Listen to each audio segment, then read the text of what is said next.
Today we are out with the reviews and in with the gems. I have some things I want to touch on today that I think people are missing out on. They're narrow in their thinking, and because of that, their fragrance journey is impacted negatively. You're not able to experience the fruits and joys of fragrance, maybe because you have a closed mind. And I'm going to give you some important considerations as you navigate through the fragrance community so that you can have the best fragrance journey possible. Strap up, grab that snack. We're going for a ride. Okay, dinner for two. I watch that head move side to side as I let this in into the room. You are on top, let's connect minds. Trying to get into a mood. We gon' be fine. Close up the blinds, no rush. Finish it. All right, welcome to the Scent Bubble. I am your host for the afternoon. No extra windows, just you, me, and a venti iced flat white with 4 pumps of vanilla. I hope you guys are all doing well. Normally we do reviews, game shows, collaborations, all that good stuff, and I'm all about informing you guys of different things I'm picking up information-wise along my journey through fragrance. But I want to talk about your journey because I've been navigating this space for years now. I've been involved in fragrance for over 20 years, and as of the last 3 to 5 years, I've really been squeezing the juice out of fragrance and taking it further and deeper and growing in relationships and things like that. And I was talking with my boy Kix weeks ago about this. And this is kind of some of the important things I want to bring up because I think there's a lot of people missing out in their fragrance journey. Things start off simple, and as you acquire new information and you have different pockets that you like to go into with fragrance, it's really easy to shut off everything. And the question becomes, are you shutting out things that can actually really positively affect your fragrance journey on a technical level, on a joy level, and on a community level? So I'm going to give you guys a couple of considerations, and then I'm going to walk on out of here and let you guys think about them. And hopefully it brings you guys some good fruit, because these are things that have challenged me and that I'm working through that have just made it an absolute blast to be a part of the fragrance community.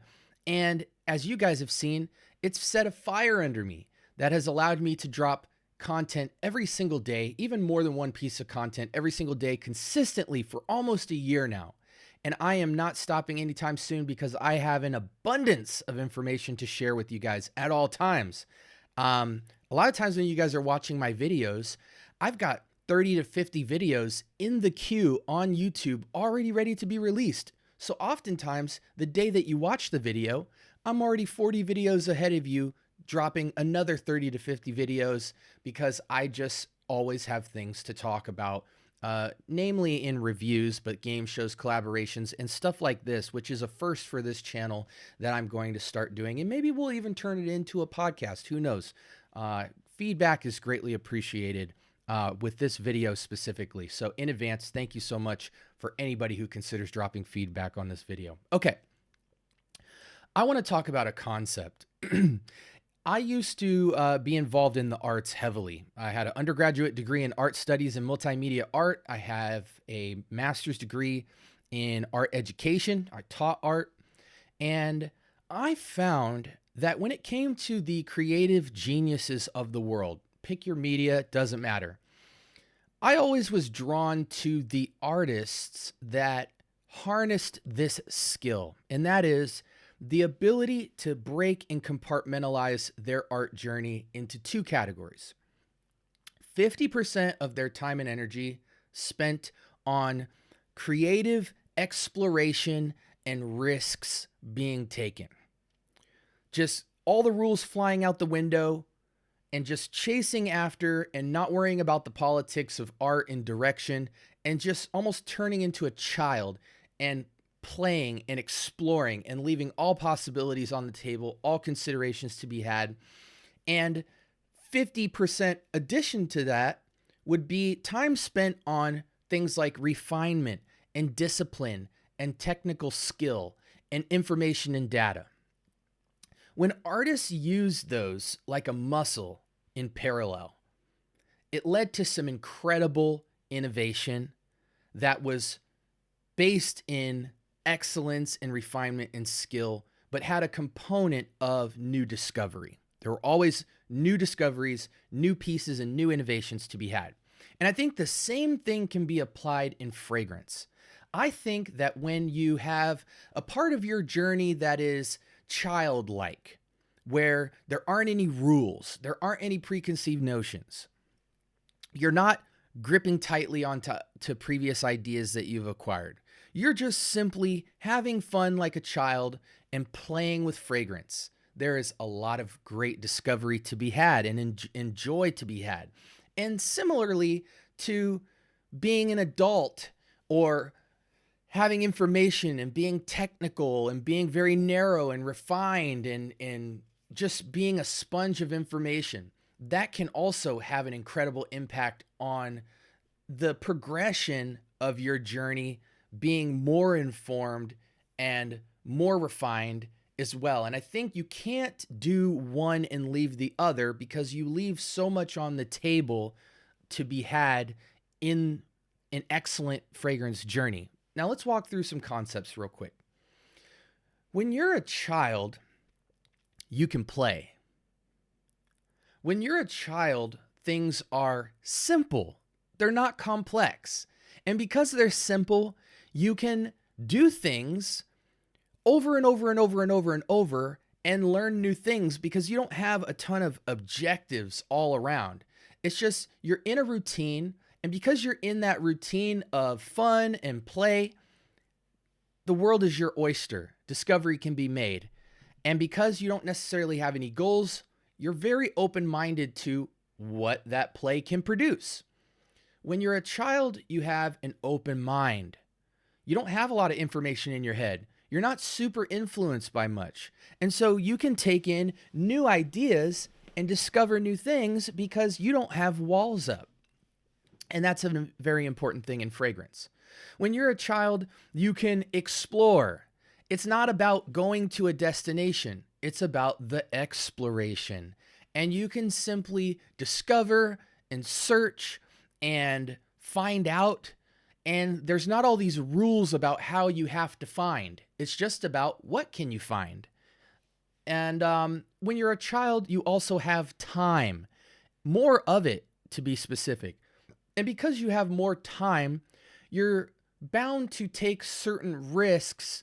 And there might be times where you take time for granted because you have so much of it. But nonetheless, because you have so much time, there's so much room for ideas to be watered and to flourish and to find and all of that. Because again, you have so much time, you don't even know what to do with yourself. So you can spend exhaustive amounts of time on ideas and concepts and thoughts and discoveries and really milk them for their entirety because you have so much time. Now, when you're an adult, it's not much about play anymore. It's about work. And working a lot. It's about discipline. The things that you learned as a kid, you weed out the nonsense, you hone in on what's important, and that becomes a basis for how you navigate. When you're an adult, you have more of a closed mind because you've searched everything, right? And you've found what's valuable to you and you find what helps you to navigate and you hone in and focus on those things and you leave everything else out. And I would argue that as you get older, you tend to callous and harden in those ideas. And it's not really about you not having an open mind. It's just that you're very comfortable and happy with where you are. And you start to take in new ideas a lot more slowly. And so you're a lot of times working from a familiar palette because you don't really invite stuff in very often. And if so, it's very slow. And so you get closed-minded. When you're an adult, it's about information and learning. I don't want to do this unless it benefits me. I want to learn only for the sake of going in the direction of the things I care about. And it's about information and data that will influence the things you actually care about. And lastly, when you're an adult, you have less time. And because you have less time, you oftentimes are forced to make decisions about how you move and what you're doing and what you're spending your time on. And so that can be a good thing because you can trim the fat on a lot of your processes, but it can also be a bad thing because you might miss stuff that the child might have all the time in the world to seek out and have an edge. Again, this childlike and adult-like mentality, I think both are equally valuable. And what I find in FragCom and in the fragrance community, whether you just start off or you've been in the space for a long time, is a lot of people typically fit into one or two categories. You have fun, you play, you're simple-minded, you have an open mind, you explore, and you have a lot of time with fragrance. And then for a lot of you, it's the opposite. Fragrance for you is work. You're looking to find something every time. You have certain objectives with fragrance. You're disciplined. You want to refine your taste and your nose and what houses you like and things like that. You have more of a closed mind. Maybe you had a bad experience. Maybe you explored a house, or maybe you just like something in a season, and because of that, you might make some assumptions that you could never change. You're about information and soaking up. It's all about what's the latest YouTuber you can find and digest the latest on what's available and the reviews on the latest fragrance. And it's just about that. And because of that, you might limit yourself on just new ideas and concepts. And also, lastly, you have less time. And because you have less time, you often resort to the things that you're comfortable with and you're familiar with, which means you might have a limited experience. I think you have to have, you walk with two hands. You have the ability to play with fragrance and explore and work. You have a simple mind at times, and yet you have or a simple and open mind, and other times you have a disciplined and closed mind. Sometimes it's about exploring and finding new things, and sometimes it's about gathering information that will inform very specific objectives that you have in discovering new fragrances. And sometimes you spend a little bit of time with it, and hopefully other times you take a little bit more time as an adult and just look at what you have and begin to ask yourself questions like, am I having fun? Does the fragrance bring joy to me? Who am I doing fragrance life with? Is there anything I'm missing out on? Am I spending too much time on certain things and not on others? And how is that impacting the quality of my journey? Okay, so there's two concepts, and I equivalate it, which is not a word I don't think, but to childlike and adult-like mentality in fragrance that I think both are equally necessary. Really what it comes down to is I found a couple of key ideas that you want to hold on to in your journey through fragrance. And it's not limited to these. I may even do a part 2 or a part 3 to this video. We'll see. We'll see how people respond to it. But number one, I think authenticity is important. Being honest with yourself at all times. Are you prone to following FragCom and the latest releases? Is somebody curating your journey where you're just looking at what somebody else has explored and you just follow in their footsteps, niche, designer, inspirations, things like that? Are you always being honest as to whether or not you truly enjoy a fragrance? Maybe you like it in the air. Maybe you like that the same things you picked up are the things people talked about, and then you bought the fragrance and you have a connection there. But does that really mean that that fragrance is for you? You got to be really honest with yourself. A lot of people end up with hundreds of bottles, but they only wear 20 of the fragrances. They end up selling bottles. FOMO is a real thing, fear of missing out. Another thing it's about is holding on to ideas loosely. As you get information and you're traveling in your fragrance journey and you think you find value and you think you find good information, maybe it's the websites you go to, maybe it's the fragrance houses you begin building trust with, maybe it's the people you watch, maybe it's the community you involve yourself with. Always hold on to those ideas with a loose hand, because anything can change. You can always get a new experience that challenges those ideas, and you have to be open to accepting when those really impact you to change the trajectory of your journey. It should always be getting refined. And in that refinement, there's room for going into new pockets to discover things that then take you back on course. Just because you're off course sometimes doesn't necessarily mean it's a bad thing. You might just be learning something new, and that requires more time, effort, and energy. And then that realigns you with your purpose and your goals and your objectives in fragrance. It's also about learning. There's always new perspectives out there that are changing, that are becoming more concrete. And I find that the more perspectives I hear on fragrance, the more I realize that there's room to grow. There's room for new discovery and experiences and new joy to be had in fragrance. Always understand that as you're learning, you can change. One day you might have a strong opinion about patchouli. The next you might not. One minute you might think you've figured rose fragrances out, and then you discover a new rose, or you discover something about raw materials. You might discover something about oil concentrates. Maybe you didn't really care that much about longevity, and now you do. Maybe you used to only value beast mode fragrances, and now you find that as long as the fragrance is really good, you don't mind spraying it more than once. You know what I'm saying? And taking a travel spray. Keep an open mind as you navigate your fragrance journey. There's always more to pick up and understand. Second to last, it's about community. Why enjoy fragrances by yourself? Yes, FragCom is small. Yes, everybody has preferences. But gosh darn it, it is so much more fun to share experiences with other people. I love when people disagree with me. I love when people have a different nose. I love learning about other people's preferences and how they get into spaces because it challenges me, but it also is just fun to know that somebody else enjoys it differently and I'm not the Lord of Fragrance.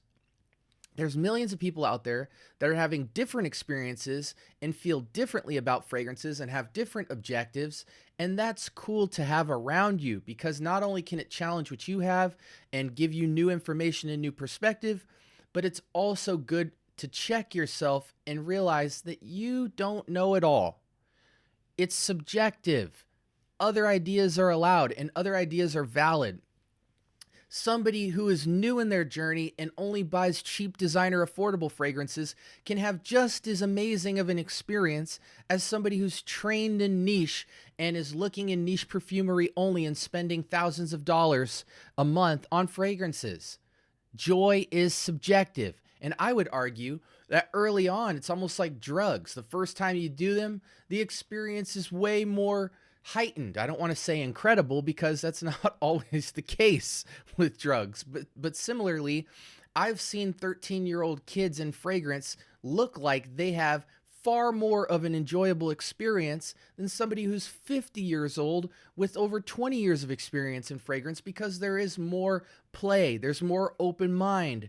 They're newly and freshly getting experiences that maybe that person has somehow graduated from. And because of that, it is just, in that person's mind, is just as much of an incredible experience as somebody else. I never want to imply that you have to be at a certain level to have a certain level of joy, because joy is subjective. The potency of that joy is subjective, and it's based off where somebody is and the information they have and the experience they get.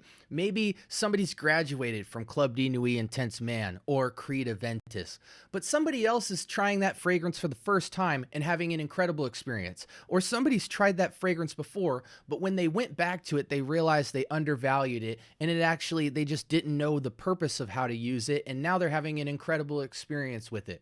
We have to have an open mind. And lastly, it's about joy. Don't rob yourself of the art. This is art, guys. It's flavored water. At the end of the day, we gotta love, it's not a scent bubble episode without the freeze cam, right? At least once. This is an art form. It's meant to be explored and enjoyed. It's not about getting to the destination. It's about the journey and the different benchmarks of discovery and finding and joy that we have in this art form. And we never want to get to a point where we feel like we've gotten to the end. And because it's an art, almost everything is subjective. And so don't rob yourself of this beautiful art. Lastly, or second to last, it's not that serious, guys. A lot of the joy that you're being robbed of comes from the fact that you take things too seriously. You try to figure everything out all the time. And that's where that childlike mentality becomes important, because sometimes there is a such thing as being too complex, too close-minded, only being information oriented. You know what I'm saying? So guys, at the end of the day, as serious as we take it, I am very passionate about fragrance, but sometimes I need to just sit back and enjoy my fragrances, try to get a new experience, be grateful that I can even partake in this wonderful sport. And finally, fragrance is a privilege.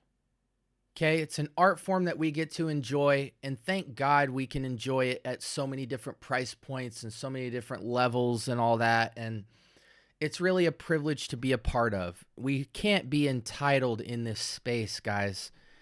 It is a privilege to own a fragrance and to wear a fragrance and to find people that enjoy it as well, and to have YouTube, a wealth of free information for days from multiple personalities, and a privilege to be able to dig out the raw materials and the concentrates and go to events and get free samples and learn new things and have the community bless us with new fragrance concepts and bring stuff back and reimagine stuff. All that is an incredible privilege. None of us deserve any of it. So keep that in mind as you navigate, and maybe you'll find yourself enjoying your journey more. There's so much to unpack in this topic, and I'd love to bring people into the conversation. But how do you feel about it, guys? Where are you at in your journey? And have any of the ideas that I've gone over with you even crossed your mind? I hope they have, because I've found when I've searched these areas, I have been challenged to find more joy than I had previously. And I hope that that's the same thing for you guys. Again, like, comment, and subscribe. More importantly, turn on that notification bell. We drop episodes all the time. And I wanted to take today to talk about this idea so that you guys can hopefully be challenged with some of your ideas and thinking, and take those gems with you in your journey so that you have an awesome time in this thing called fragrance. Again, this is the Scent Bubble. I'm your host for the evening, and I hope this episode was valuable, and I hope you take from it what benefits you. Not everything I say is going to be beneficial, but if any of it was, drop a like. Let me know in the comment section below so that I can continue to navigate my journey and have you guys in mind when I think there's something valuable to share. With that being said, hope you guys have a blessed week, and I'll see you next time.